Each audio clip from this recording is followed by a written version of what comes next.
All right, ladies and gentlemen, welcome in to Load the Box. I am your host, as always, Jordan Hawthorne, joined, as always, by the marvelous and the wonderful Jack Day. If I sound a little iffy tonight, I am dealing with some sinus stuff because if you're not from the Ohio area and you're watching, it was 80 degrees on Friday, it was 80 degrees on Saturday, and then it was in like the 40s, and we thought it was going to snow on Sunday, and then it was back up to 80.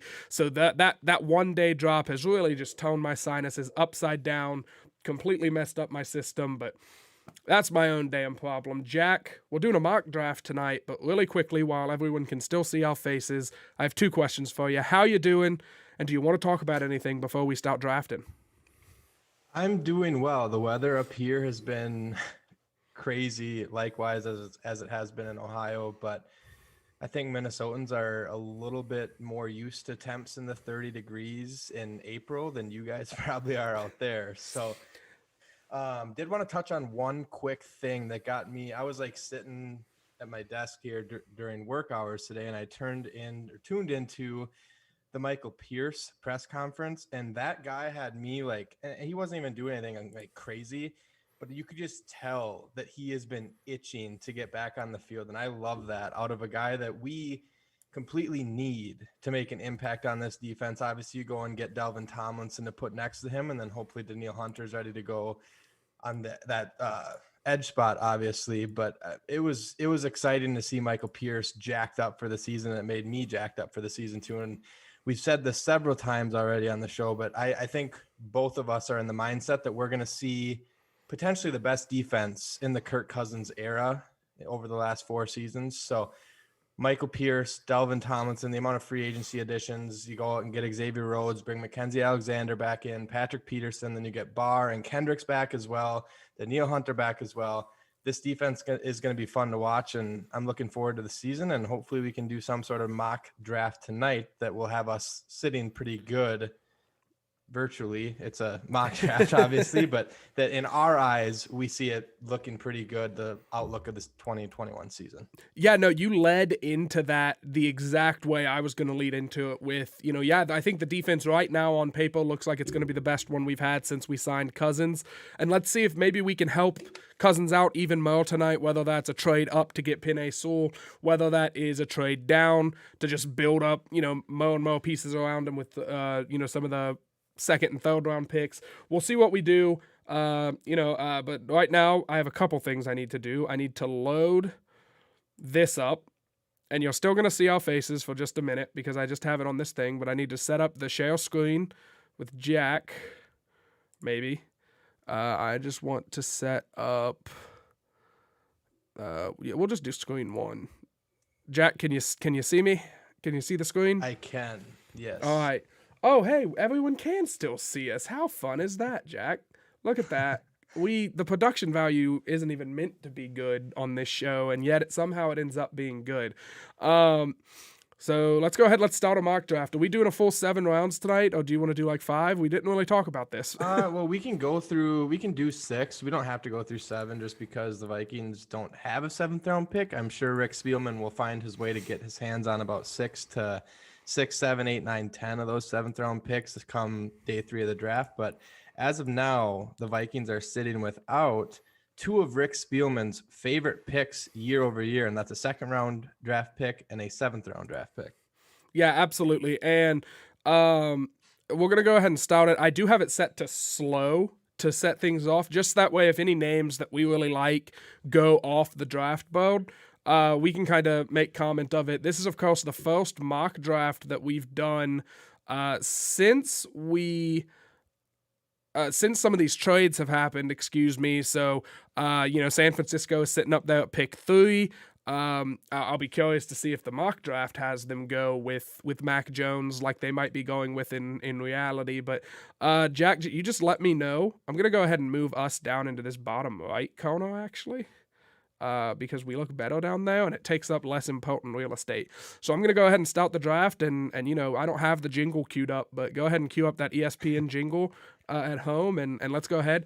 The Jaguars are probably going to go with Lawrence, and here we go. We're off. It's about to be fire. Wilson goes. Fields goes. There goes our chances Lance of me goes. getting in Wow. any sort of argument with all of your Ohio friends. Yeah, and I also just want to talk about, like, if this is the top 6, that would be crazy to me if we just go quarterback, quarterback, quarterback, quarterback. Like, that would be insane. I saw a mock draft today or yesterday. I think it was Maurice Jones-Drew had a mock draft, and it was 1 through 5. He had 2 teams trade up into the top 5. Oh my I think God. Atlanta and Cincinnati traded out, and it was Trevor Lawrence, Zach Wilson, Justin Fields, Mac Jones, and Trey Lance were back-to-back selections, which is unheard of. I mean, we had the 30 for 30 on Elway to Marino. This would be Trevor Lawrence to Mac Jones, and it's pick 1 through 5, not just in the first round. Right, yeah. So I'm looking at the board right now. Lawrence, Wilson, Fields, Lance, Sewell, Pitts, Chase, and then Slater. Is there anybody on the board right now that you say, like, the Vikings should trade up and get? Or are you comfortable staying at 14 and just seeing how it plays out? I'd be comfortable staying at 14 with how the board still is. I would imagine, if I can guess the simulator right, they did go corner. I thought they were maybe going to go Mac Jones there, but there's a little 2 run corners on, off the board. So there goes all of Zimmer's dreams of. Okay, let's see what kind of trade offers we have, because this is that is a very, very tempting. Are they asking for anything from us? They want a third round pick, so we would get a second for the price of a third, and we'd also only move down 5 spots in this year's draft. So I think Washington is the leading contender. I say no to the Jets because I don't know. If I'm trading out of the first, if I'm trading back in the first, I want a second round pick personally. Yeah, but I agree. Unless it's an early third. What do they want back? They want a 1 and a 3. So I think try to counter offer with Washington, because this is something that I've been playing around with a little bit with this site. If you counter offer that, there's a chance we can take off our third, and they're still willing to do it if there's someone that they drastically think is going to improve their team. So if you send that offer, I'm more than fine with trading a 14 for 19 and 51, and it gives us some more prime real estate in round 2 as well. Right. I'm thinking we take that 3 off, but what if we add their 3 on and we include one of our 3s? Yeah, you can try that and then like, go what if we take 90? Yeah, what if we get 82 and we get they're not super. We'll send it. We can see. I mean, we're all playing draft day scenarios. Well, right they denied it, so let's just go ahead and take the 3s out of it altogether and see, because it still says they're very interested in just a straight 1 and 2 for a 1. They accept the offer, so we move back quite a bit here. They moved up to get Greg Newsome the second, and then Mac Jones goes to New England. Let's see, a 1 and a 4 for a 1. 1 and a 4 for a 1, 1 and a 3 and a 4 for a 1. I don't like any of these. We can get out of that and we can make our first selection here. I think it's obvious to me. Points on, I think we're sitting pretty obvious. I don't think most of the mocks where I've done a few where I've traded back with Washington. I've also done a few where I've traded back with Vegas. None of those earlier today had Darisaw dropping. I think that would almost be like a dream scenario for the Vikings, but there are a couple names that I've been doing, not necessarily heavily mocking to the Vikings, but there's Elijah Vera Tucker is one that I know Jordan Reed has started to talk about a lot as a fit for the Vikings. And I think he's someone that a lot of people, including myself, would be okay with the team drafting if they traded back and got him. But I've started to see in a lot more mocks, he's a guy that's climbing up some of those boards. And then the other name I wanted to touch on quick, and feel free to touch on any of these if you want. I think Jalen Phillips has the potential to be the best edge rusher in this entire class. I think he brings a level of, I was going in a completely different direction than I thought my mind was, but he has it when he's healthy. I know there's some injury concerns there, but I also think if we go or tackle or guard, obviously I don't think there's any like guards near the top of that board that are intriguing for pick 19 in the first round. But I think it's almost obvious. There are a couple names, a linebacker from Notre Dame I'm pretty high on as well, but I don't know if that's the direction this team should go, because it definitely needs a lot more help on the offensive line. I think the way that the offseason has went, it's been all defense, and whatever you do here about a an offensive move, it's been cutting somebody or somebody leaving to go somewhere else. So I'm, re-signing somebody that the entire fan base hates with a passion in Dakota Dojo. But I think in this spot, I would want to go Darisaw. But man, do I love Kwity Paye. I love me some Kwity Paye tape. And honestly, if I'm being 100% honest, I want to go Darisaw, and I might want to call Jacksonville or Cleveland here in a few picks and say, hey, what's your price?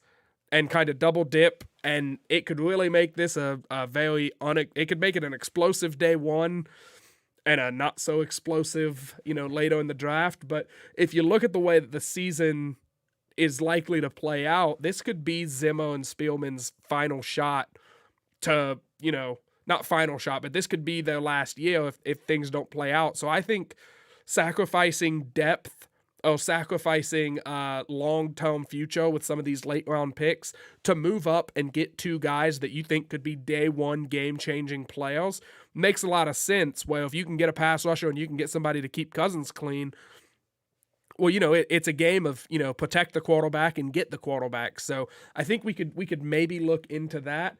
Cody McNary is in the chat saying, what is your preferred draft simulator? He likes PFF because you don't have to pay for the trade feature, but most seem to use the Draft Network. I personally like the Draft Network.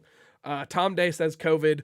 You're about 2 months late, Tom. 2 months ago was when I had COVID. It was right before the Super Bowl. But Cody, I like the Draft Network just because it's very simple to use. It's not super expensive, and with that, behind that paywall is not just being able to trade in a mock draft, but there's also a lot of content that you get with it from some really good writers. So if you're really into football and you're really into the draft process, then I would definitely recommend going over and checking out the Draft Network. We are in no way sponsored by the Draft Network, by the way. I just like their stuff because it's a really easy to use system and I agree. Top of the line content. But I'm thinking we go Darisaw. Jack, I'll let you make the final decision though. Who are you leaning towards? Yeah, Darisaw is a guy that has been mocked to the Vikings in several situations. I wouldn't be shocked if the Vikings tried to stockpile some more picks and trade back again here.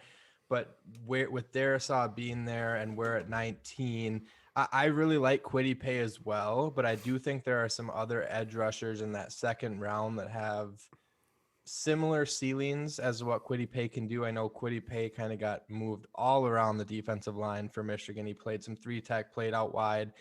There's another guy that I really like that I wrote an article for KFAN.com. I think it was last week, at some point last week, and that was on Carlos Basham Jr., who's a guy that I know you and I both like a lot as well. So, and I know there's interest on the Vikings side as well. I haven't seen as much on Kwity Paye. I know for a fact the Vikings have met with Basham Jr., but I don't know if they have officially had virtual visits with Kwity Paye or not. But to sum up the first round pick right now, I think you have to go with Christian Darisaw because I think he's a day one starter for this team. Absolutely he is. He comes in, he immediately makes a huge difference. Rashad Bateman, the Minnesota wide receiver that maybe some Vikings fans would like to see find his way onto the Vikings squad. He goes to Chicago, so we do get to see him multiple times a year, but unfortunately it's playing for the Bears. But I agree with you.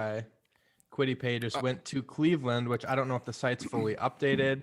They could still want to get a pass rusher there to develop and play long-term alongside Myles Garrett, but they did just sign Jadeveon Clowney today, which I think is going to be a scary pass rushing duo myself. But I think it'll be solid. So to recap the round number one, just really quick, we have a big run on quarterbacks, and then Penny Sewell goes to the Bengals, which I think is a great fit for him. Kyle Pitts to the Dolphins. That would be, if Tua can't succeed with Kyle Pitts down there, then it's clearly going to be okay. Let's find a new guy.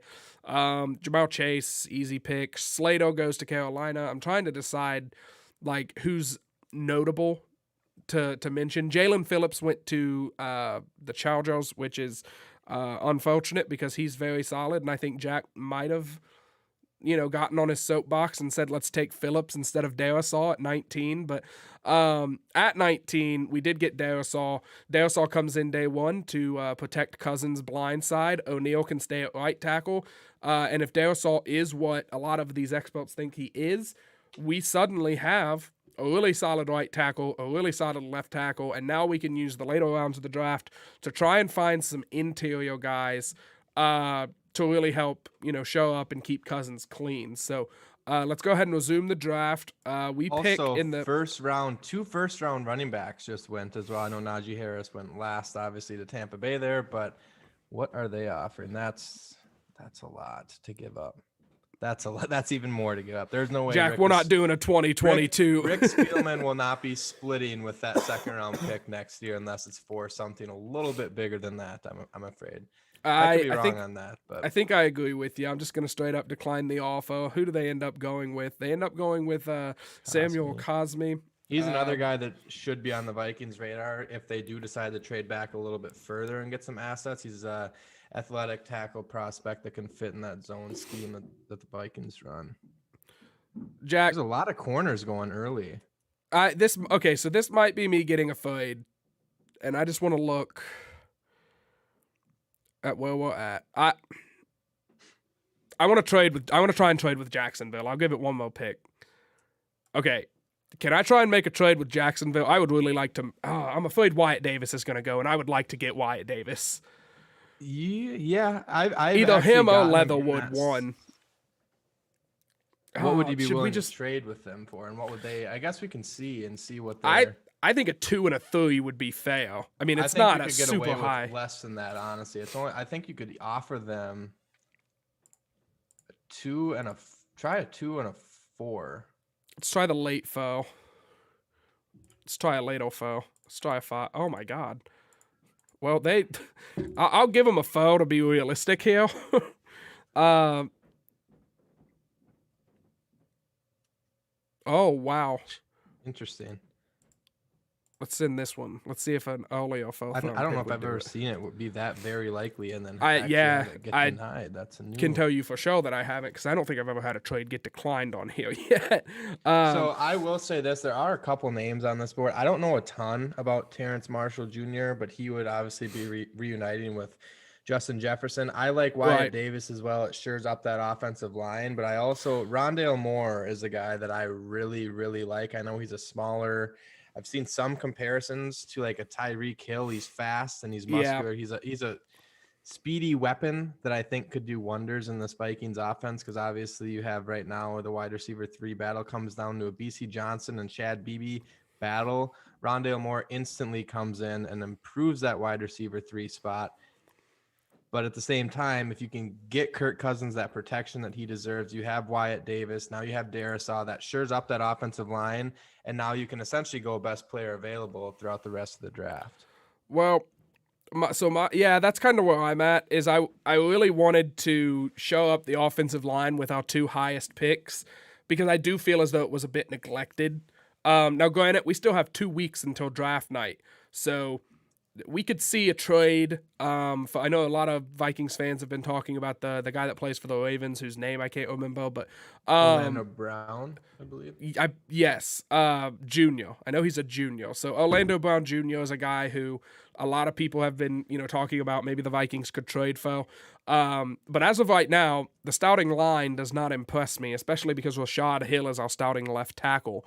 So I do think that we showed up the left tackle spot, but now Dakota Dojo is a starting guard, and I do think it's time to show that up. And if that means Ezra Cleveland is going to be playing guard all of this next season, then that's what it means. I wasn't unimpressed with him by any means last year, and I think with a full offseason program of him playing right or left guard, whichever position they choose to play him at, I think we could see him even develop into a more solid one. The question is, though, Jack, do we go Wyatt Davis or do we go Alex Leatherwood? Wyatt Davis is obviously the more traditional guard. He played it all throughout college. Leatherwood played left tackle, but he does have some guard experience in college.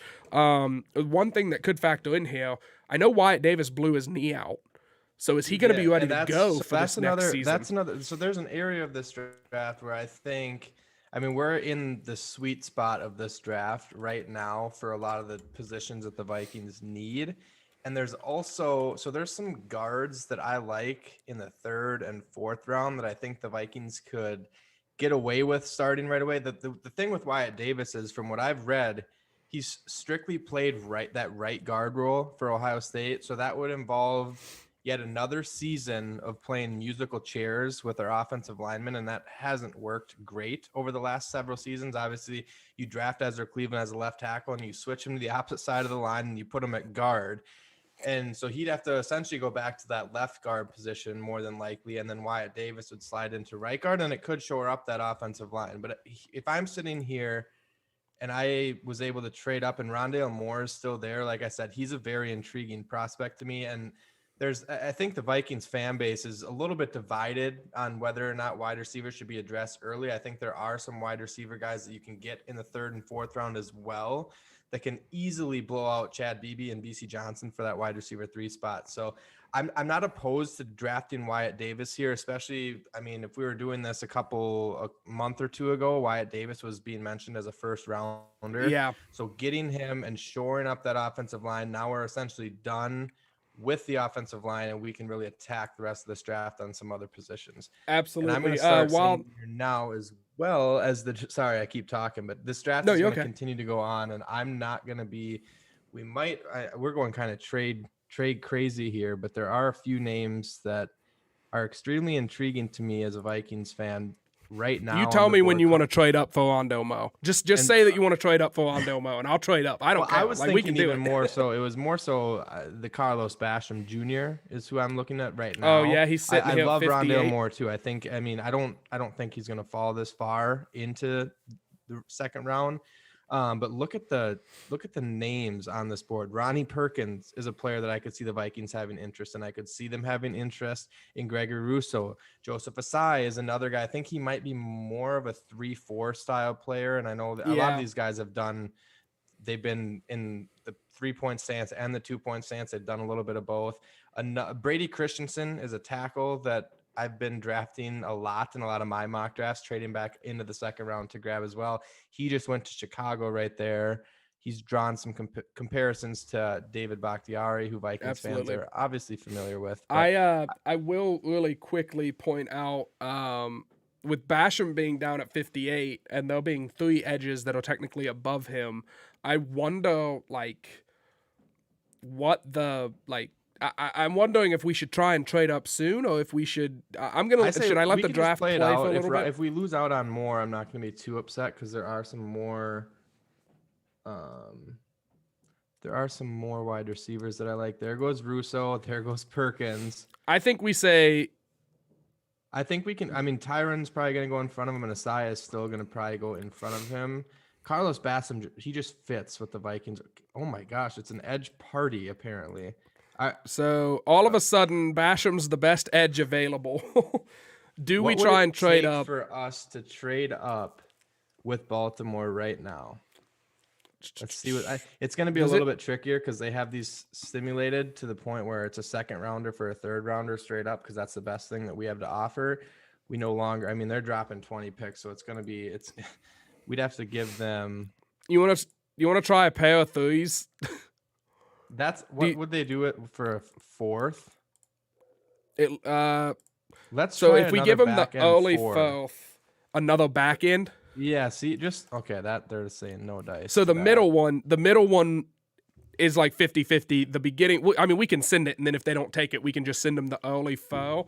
But I think that an early 4 and a 3 is a fair trade to just trade out of the 2nd round. Do you want me to go ahead and submit it? Yeah, let's see what they say. We're starting to throw away some real estate, which I know some people. Okay. I think. Sorry, I thought I saw a comment on here. Man. We do have one new comment. It is Tom Day saying, my next jersey is going to be best P available. And I think that would be a great jersey. An absolute amazing idea. I think trading the 3 and the 4 away to move up and get a guy like Rondo Mo, get a guy like Basham. I don't care who we end up grabbing with this pick. Honestly, I'm going to leave it up to you because I want to see you decide between Carlos Basham and Rondo Mo. I'm very high because I know that you like both of them. I'm very high on both of them, obviously, and I know you like putting me in tough spots like that. But let's see what they say if we were to trade that. We still have 2 4th-round picks. If they accept that, we'd have 2 4ths and 2 We are fifths. getting a little trade happy too, obviously. But what would what would mock draft season be without a little bit of trades? Oh, So, absolutely. So we are on the clock. man, So, Jack, are we going with Rondo Mo to really make this offense explosive? Or are we going with Carlos Basham Jr. to just try and create the best defense this league has seen in 50 years? see that it puts both of us, and it would put Rick Spielman and Mike Zimmer in a tough spot as well, because I think you need to look at this for a long-term issue as well. And right now, I don't think the Vikings have really any depth. I mean, if DJ Wanham turns into a special pass rusher, then that depth gets a little bit better. But we don't know what they have in DJ Wanham yet. We know Adam Thielen and Justin Jefferson are both still playing at the primes of their career. I think Adam Thielen is at the tail end of that. Jefferson, I don't know why I said he's in his prime. He just had his rookie season. And yes, he looked like he was in his prime, but it was indeed his rookie season. I think the Vikings have a track record of finding good receivers later on. And they also have a track record of not drafting edge rushers in the first or second round. So either pick that we do right now, I think would kind of go against the Vikings' typical ways, but I don't think we're going to see a typical draft out of the Vikings this year, because like you said earlier, I think they are in win now mode. Mike Zimmer knows that this team needs to go out and produce, not in 2022, not in 2023, but they need to go out and produce in 2021. And we saw the offense, I don't want to say explode last year, but we saw a damn good offense in 2020, and we saw an atrocious defense. So I want to see Mike Zimmer and Andre Patterson, who just got promoted to be assistant head coach today. I want to see him get another tool on his defense, and I think I'm leaning Carlos Basham Jr. with this pick. I agree with you for one reason. As you were talking and going through it in your mind, I went ahead and I scrolled over the available edges, and I scrolled over the available wide receivers. And what I see in the available wide receivers is there are names that I recognize all the way down. Deep. It's a very deep class. When I go to the edge class, there's a couple guys that I've heard of. I think it's Shaka Tony is one of them.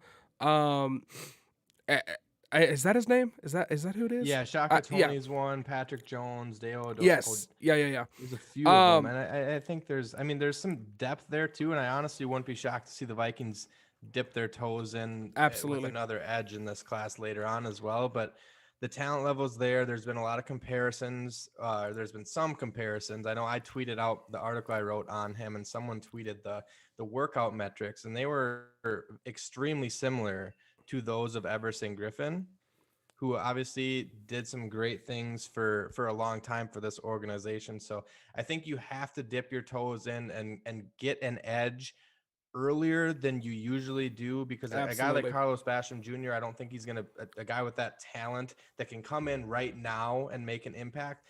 And another reason why I like Basham Jr. is obviously we have Delvin Tomlinson, you have Michael Pierce. Michael Pierce is not going to be on the field on third and long situations. I think Delvin Tomlinson has that pass rushing ability a little bit more than people are giving him credit for. But Carlos Basham can bump down to the inside and play that 3-tech as well. God, we just can't get away from the trade offers. But Carlos Basham go ahead can and bump down the inside, and you can allow DJ Wanham to come back on the field, or Stephon Weatherly. One of them can take over that edge spot, and you can bump Basham Jr. down to the inside. I love the versatility in his game. Very powerful, physical player, and I think he fits perfectly in with what the Vikings are going to try and do in 2021. Absolutely. So we trade back in the first round to get a second round pick this year. Let's just go ahead and skip down. We take Darisaw at 19 after trading back 5 spots to get a second round pick. We trade that second round pick with, I believe, a fourth round pick to move up to grab Wyatt Davis, the interior offensive line. So the O-line is in theory now fixed. We are good. We can go BPA the rest of this draft. And then Jack said, we need Carlos Basham or Rondale Moe. And as soon as we took Basham at 58, the Browns said, yeah, we would like Rondale Moe. What a, man, if the Vikings are in that spot where they can either have Basham or Moe, it will be a spot where I won't be upset no matter who they go with. But I do think that Basham is more of a need right now than Rondale Moe is, especially considering as much as we love Basham and what, not Basham, as much as we love Rondale Moe, and what his comps are to Tyreek Hill and how he's fast and elusive and he's this dynamic playmaker, we got to remember Mike Zimmer is still the head coach of this football team. He's probably not going to go 3 wide, chuck the ball all over the field very often.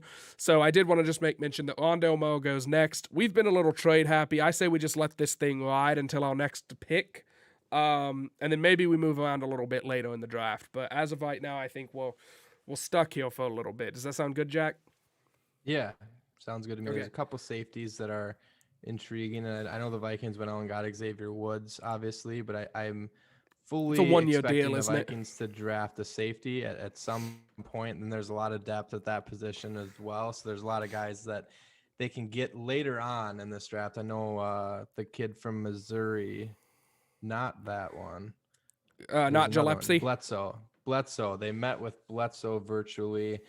They've been at a few of these pro days. Andre Sisco is a guy that I like. What is going on here? They want to give us 2/3 for 3 or 5 and a 4, and I think I'm going to hit decline just because we've been so trade happy. So I kind of want to correct it. We're not really picking.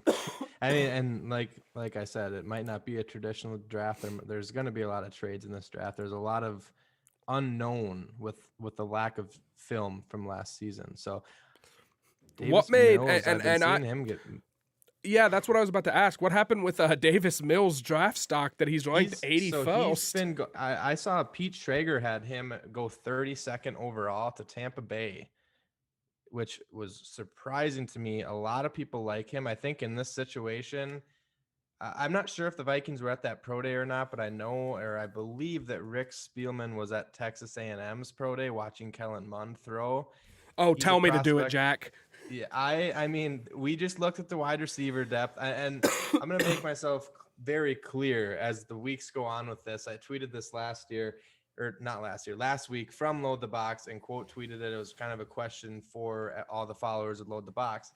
If Justin Fields falls to 14, and I just saw Will Ragetz did a Sports Illustrated mock draft as well, and the other Sports Illustrated the other Sports Illustrated writers around the league let Justin Fields fall to 14, fell in the Vikings' laps, and Will Ragetz, I will say this, he did the right thing, and he brought Justin Fields to Minnesota. I think it's almost a no-brainer if he falls to 14, but crazy things happen on draft night, and I've seen crazier things happen than that. I mean, we saw Aaron Rodgers fall to the 20s, so I'm not going to be overly shocked if Justin Fields falls to 14, but if he falls in the laps of the Vikings, I think it's time to draft a quarterback. There's been nothing out there of a return since there were some rumblings about it a month or two ago about Sean Mannion returning the backup spot.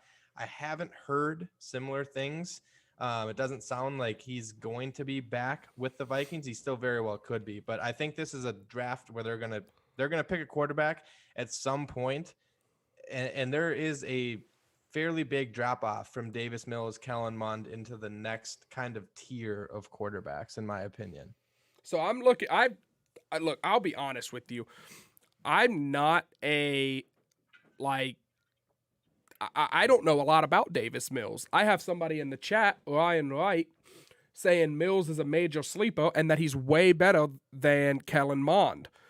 I've never heard of this Davis Mills fellow, but he's piqued my interest so much. As soon as this stream ends tonight, I'm going to do nothing but watch Davis Mills film and then watch Kellen Mond film to prove our pick either correct or incorrect, depending on who we go with here.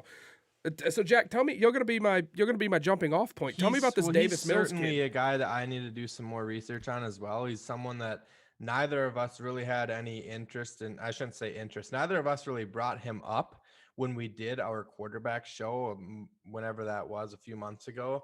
And he's drastically risen up big boards, clearly being there. I think Jamie Newman is another one, but he leapfrogged Kyle Trask, he leapfrogged Mond as well. Because a few months ago, or maybe even just a few weeks ago, I mean, he was down there with the Jamie Newmans, Brady Whites of the world, I think, maybe a little bit above them. But I just like Kellen Mond. I don't really have a reasoning to say anything against Mills, but I've done a lot more of my due diligence on Kellen Mond. I think that's something that both you and I are probably going to do now that we're talking about it on the show. We're both going to be watching Davis Mills film after the show, but absolutely. Kellen Mond, something about him intrigues me. I don't know what it is, and I don't want to sit here and say. I mean, look where we're picking in the third round right now. There's Russell Wilson went in the third round.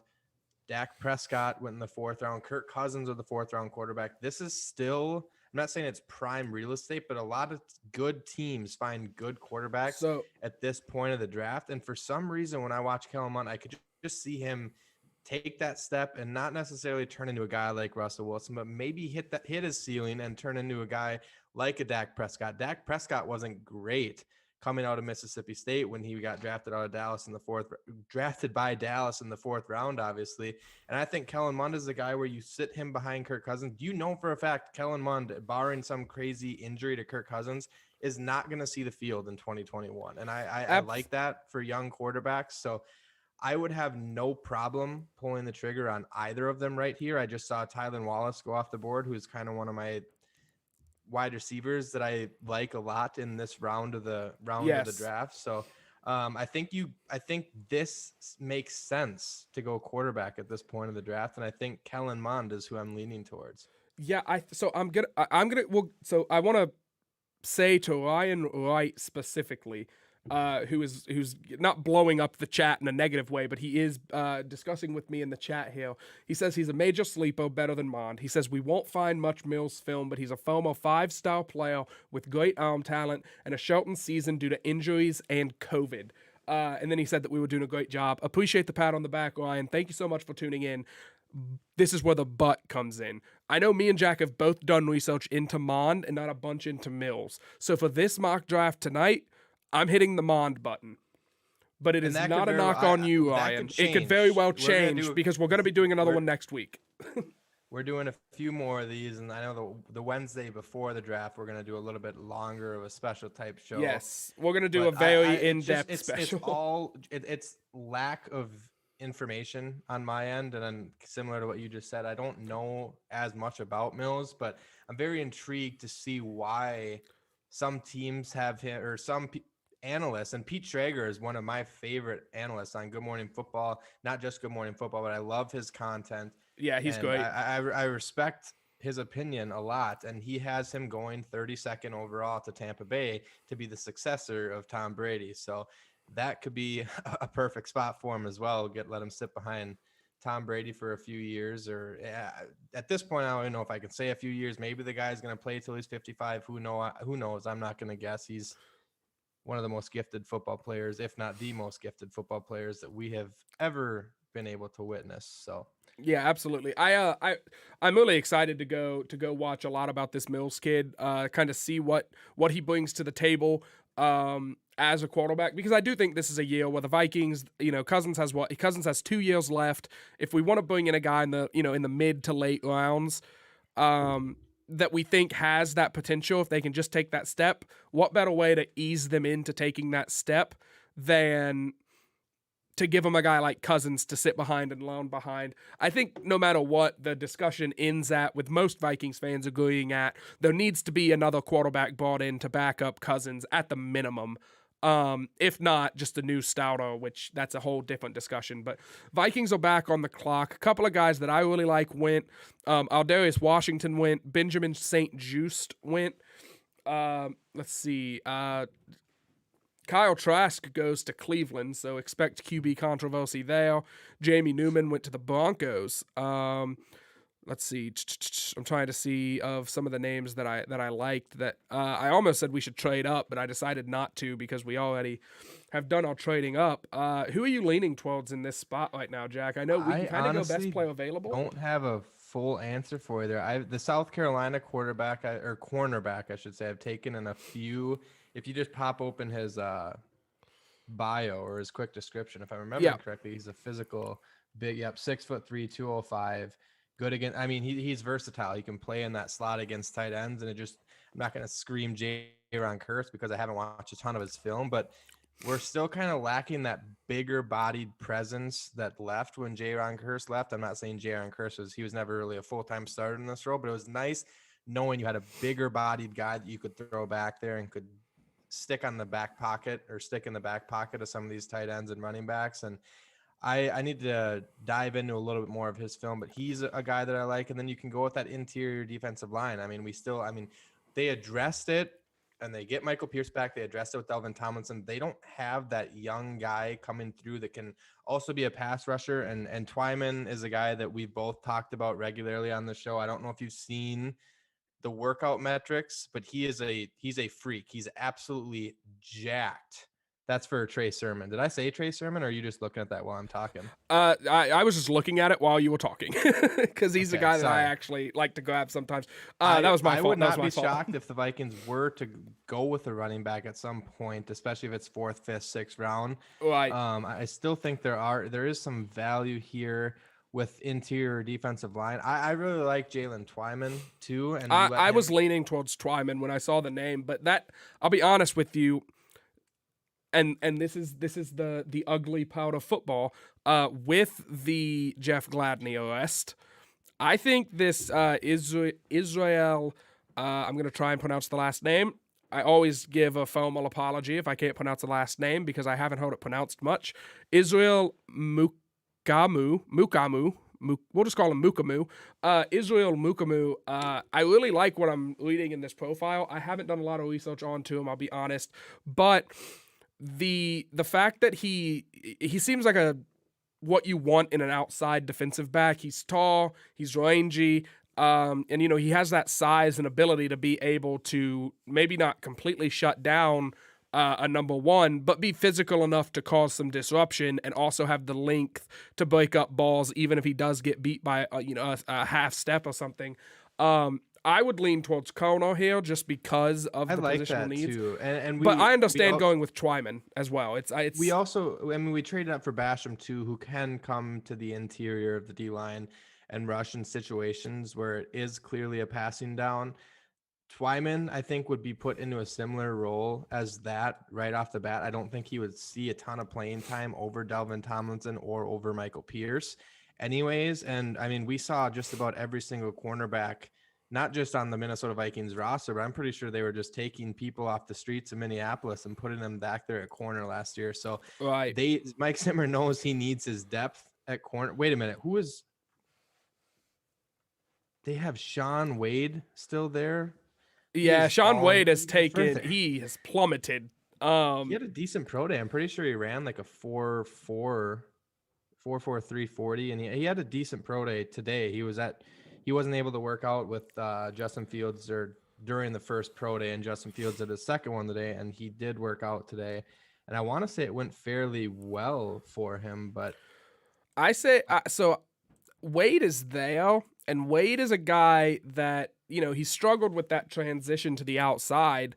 And if he's just gonna come in to be a nickel corner, a safety type role, that could be a good snag for the Vikings. But I think you always have to be willing to take a chance on a guy like that who had shown in years past that he was a special player. Yes, And then I agree he with fell that. off. He did not look good towards the back end of last season, obviously. But if there's one person that I trust to figure out how to get a cornerback back to the best version of himself, it's Mike Zimmer. Absolutely. So I don't really anticipate him falling to the fourth, fifth round, honestly, anyway. So if he's there, can you do me one favor? Can you go to linebackers quick? I just want to see who is available there. There you go. There's not a ton. There's a guy that I was drafting around fourth, fifth round a couple weeks ago that value must have went up. Derek Barnes out of Purdue. He's all over the field. If you haven't checked out his film, I want to see if he even Dylan Moses dropped a lot too. He's right there. He's in the third round. He's skyrocketed too. It's crazy doing this and like seeing how much stuff changes right a couple of weeks. But yeah, I'm with you. I think you go corner with this pick. And I mean, if Sean Wade is still there in the fourth round, I'm not opposed to taking a shot on a guy that has at one point proven to be a pretty damn good cornerback. And yes, he's fallen off, but like I just said, I trust Mike Zimmer working with him and getting him even back if he comes in and he's not a dominant outside defensive back, you can always transition him to safety. Or you can make him a nickel guy. There are a lot of defensive backs that have made a great living and become dominant NFL corners just playing nickel and just playing in the slot. So I think he's a guy, especially with how much the Vikings find themselves in nickel, that he could be a guy that once Mike Zimmer kind of gets his feet back under him, he could really turn into a very solid nickel corner that could play for years to come. I'm trying to think of his name. The guy that played out in Denver for a long time. I can't think of his name off the top of my head, but he played strictly nickel like corner the entire time he was there. I am kind of upset. How long are we talking about? Not Champ. Is it Champ Bailey? No. It's been more recent than that. I just okay. No, not Champ Bailey. I always bring up the name Champ Bailey if given the opportunity. So, absolutely, the clock. We are back on the clock. Let's see here. So I'm leaning towards Wiggins because I love Cincinnati. I've got you can't see me right now, but I've got the Cincinnati flags. Wiggins is number 1. Paris Ford is still up there. His draft stock has plummeted since we last did a mock draft. He was my favorite safety that I watched film on. It was mainly because of how hard he hit people. He is just, every time you watch a highlight of his, it's him just blowing somebody up as they come over the middle. He could be a Harrison Smith replacement, but because his draft stock has fallen so much, maybe that's a guy we target later in the draft as we're still in the 4th round here. But Wiggins is still up I like there. Caden Stearns. He's another one that I think is a sleeper, and I've seen actually some analysts have him in the top 5 of the safety class, and he's falling to day 3 at this point, and I like him a lot. Who's available? I'm trying to look at what they're saying we still need. It says we need safety and wide receiver. So Daz Newsome just went. He was a guy that I would have liked to see us be able to maybe grab. Shi Smith is one that I've seen mocked a few times to us in the later rounds. Shi Smith would be a good pickup. I'm looking. We're starting to get pretty deep into it. Let's go move back up to the top. I have heard the name Dez Fitzpatrick a couple times. I don't know much about him, but productive but not always flashy. If that guy doesn't belong on the Vikings, then who am I? I think Anthony Schwartz is one that the Vikings have met with virtually. It's either Schwartz or Williams. I get them mixed up because they're both on. I think it is Schwartz. Very 6 foot, he's quick. Passing game, that's is another explosive one. I think we could almost speed. wait until 157, and we could address that. I agree with you. If you want to go with Wiggins, just because I'm going with Wiggins. Heartstrings are pulling on your heartstrings. Look, me and my wife owe the University of Cincinnati a lot of money. Okay, so we might as well go ahead and draft one of their players, so that way we can. And now you lost Mike Boone to Denver, so you don't have. I know, man. We don't have the Bearcat. You have to replace that now. I think at this point now it's either best player available, or if you still want to address need, you can also see. I think it's kind of you got to kind of tie it in. Because I'm one of those people that I don't think you ever just strictly draft for need, and you also never just strictly draft best player available. Sure. Otherwise, Kyle Pitts would probably be going number 1 in this year's draft. But I think Hayes is an intriguing prospect because I think he can. Again, we already went that direction in this draft, but I think. Not saying that I'm going to want to draft him right now, but he's a name to keep an eye on if the Vikings don't go edge later. I wouldn't be. Yes. I don't know how people would like this. I wouldn't be opposed to a Chuba Hubbard selection right now. Neither would I. That was pretty flashy at times. What was that? He was I was saying neither would I. Back. Neither would I. Yeah, I'm not opposed to that. I'm just trying to see who's still there. Kerry Vincent Jr., I think we mocked in our last mock draft a little bit later than this, just taking a flyer on an LSU cornerback. But we still have pick 168 coming up shortly as well. Who's still there for safety and wide receiver? Because I think that's the so at safety, we are looking. There was a little bit of a run. We have Paris Feld that's still down there, but we did just take Wiggins. Okay. I guess he's kind of the replacement. Okay, I'm dumb. We don't. No. You're okay. You're okay. Go to go there. I'm not opposed to doing Chuba Hubbard right here. I would not be opposed to that. Let me go to the running backs because there's the kid out of what's it called? Okay, he's already gone. He's been taken. Yeah, we're going Chuba Hubbard. We're doing it. And you know why we're doing it? Because Alexander Madison, if he would have gotten that 1 yard against Seattle, we would have been in the playoffs last year, but he didn't. So he's getting replaced with Chuba Hubbard. The actual reason is obviously because we lost Mike Boone. Dalvin Cook has injury history. It just makes sense to bring in another running back that we can kind of afford. I think with this 168 pick, I think we go with was it the Anthony Schwartz guy? Was he the little one? I'm all for that. Get a speedy weapon that can go in and play the slot. I think we learned, or Justin Jefferson proved last year he can play both inside and outside. So can Adam Thielen. Absolutely. Get a true. I mean, he might be better out of the slot, but if I'm remembering correctly, I think I read that several times. Not by in any shape, way, or form am I comparing Anthony Schwartz to Justin Jefferson. But the reports all year leading up to the draft last year were surrounding Justin Jefferson being only a factor out of the slot, and he completely shut those narratives down in his rookie season. I expect him to continue to shut those those narratives down in 2021. And I think adding another speedster to the depth chart who has a little bit quicker wheels than the guys like Chad Beebe and BC Johnson, I absolutely love it. So yeah, and also it didn't say in his profile that he returned punts or anything, so he doesn't have that background, which is something I would like to see the Vikings when they take a wide receiver in this class. I'd like to see him get somebody that could potentially do that. It's one of the reasons I believe Rondale Moore returned kicks at Purdue, didn't he? I believe so. And another one that I think I was high on him, and I still would not be opposed to taking a flyer on him, is Jalen Darden, the kid out of North Texas, probably one of the twitchiest players that I've seen in this. Oh, good. The Vikings have pick 199. Are we gonna turn the next Tom Brady? Do we have to take a quarterback? I think he was pick one. No, I was kidding. We already took our quarterback, but no, we have to take another one. If I'm remembering correctly, Tom. We have to take Shane Buechele. We have to take my quarterback now. Oh man, he's. I think his draft stock has actually fallen some as well. Yeah, I mean, there's a lot of recognizable names in there too. Ian Book is that far down. Ian Book, was obviously. Is there anybody from Michigan?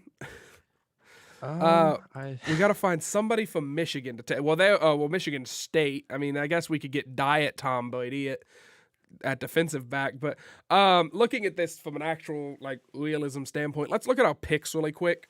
We're in the 6th round now. The viewership has started high in round 1. It's went down as we've went on, which was to be expected. For those of you that are still tuning in, number one, first and foremost, thank you so much for tuning in and listening to me and Jack talk about guys we barely know that will probably never actually see the NFL field because we just put them on our virtual Vikings team, and of course, they're going to win the Super Bowl. But number two, make sure that you head over to our Twitter page and follow us at LTB Vikings. To, get a bunch of Jack's mock drafts that he does throughout the week. You can just get the quick and the fast version of it, just a quick screenshot of it. You also get Jack's takes. You get my takes on the football season, as well as, sometimes Jack posts a fun poll about, like, anybody want to see Justin Fields in a Vikings jersey? Sometimes I'll post something. If you want to stick around for the slandering, too, there's a lot of... I texted Jordan earlier this week. I was like, is this tweet okay to send out? Because I was essentially saying, I cannot wait. And who knew that a mock draft show could somehow turn into a Jack Day bashing of the New Orleans Saints? But here we are. I wouldn't want it any other way. And I don't think Jordan would either. But I don't know if you saw this. This is kind of breaking up the mock draft a little bit. And I think this is our final pick. But they're doing a movie on Sean Payton and the middle school team that he coached the year he was suspended for Bountygate. And I just sent out a friendly tweet asking, I'm excited to see how much he pays his 6th grade players for hurting people on the opposing team.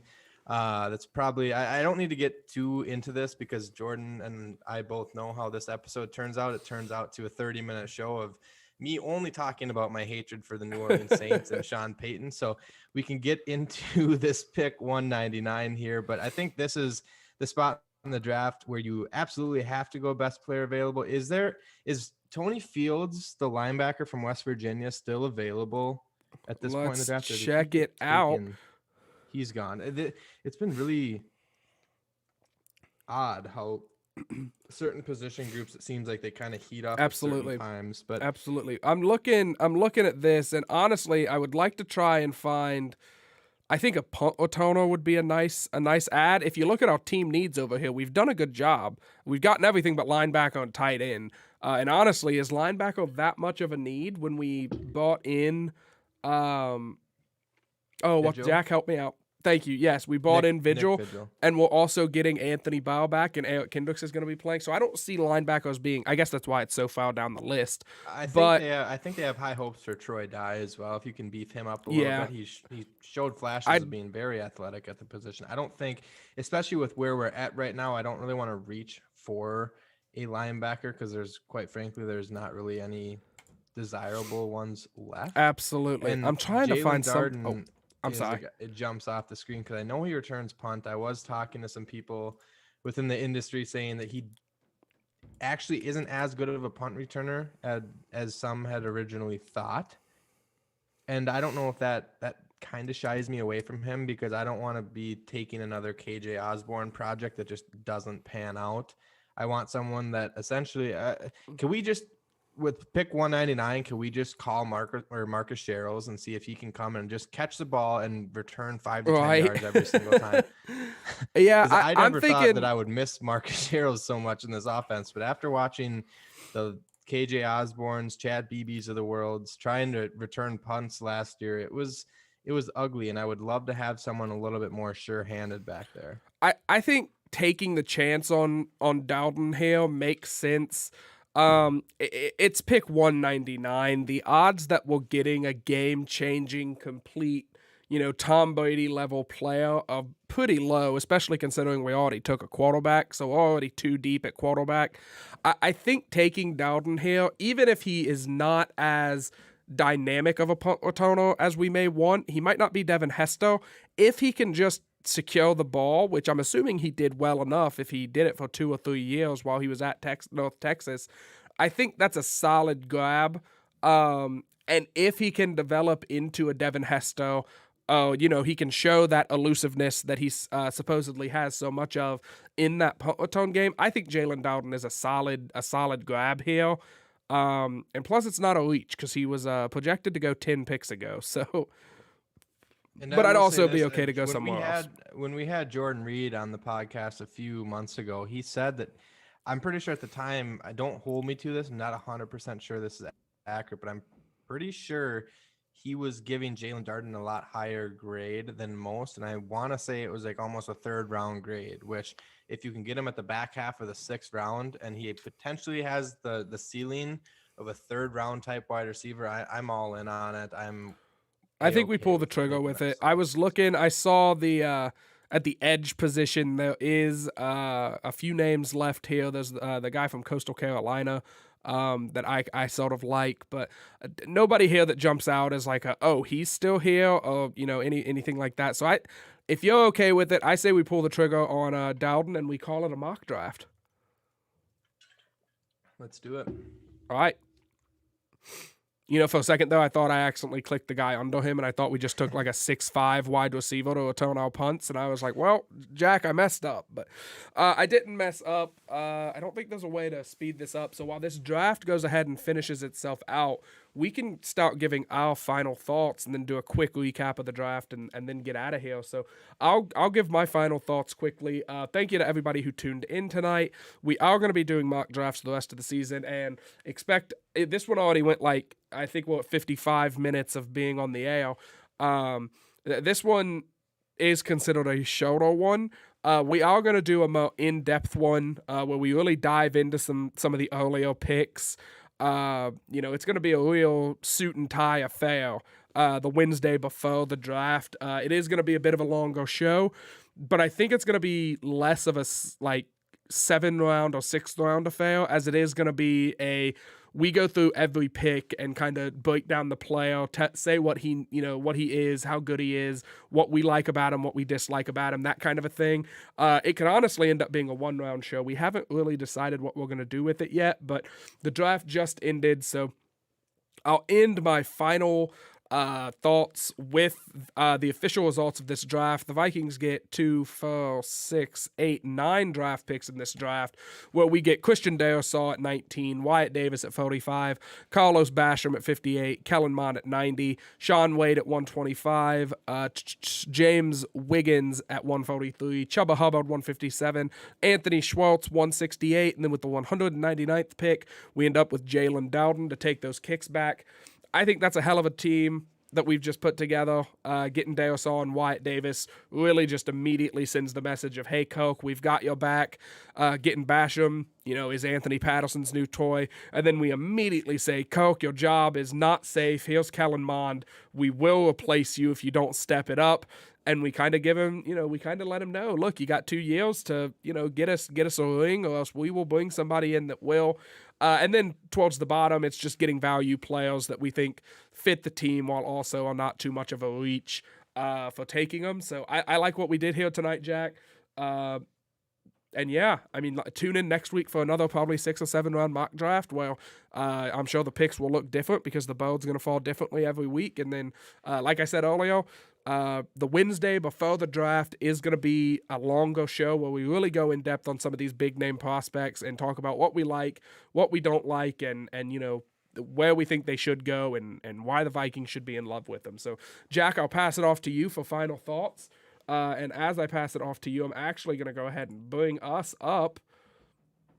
I have to stop sharing the screen. There we are. Hey, everybody, we still exist. So, Jack, I'll let you go ahead. We'll back. I should have warned you before we went back live to make sure you were still clothed and everything. But I managed to completely strip down in the last. I got so excited about the mock draft that I just took off all my clothes. But you were like, "Oh, Carlos Basham! Oh my God, it's getting hot in here."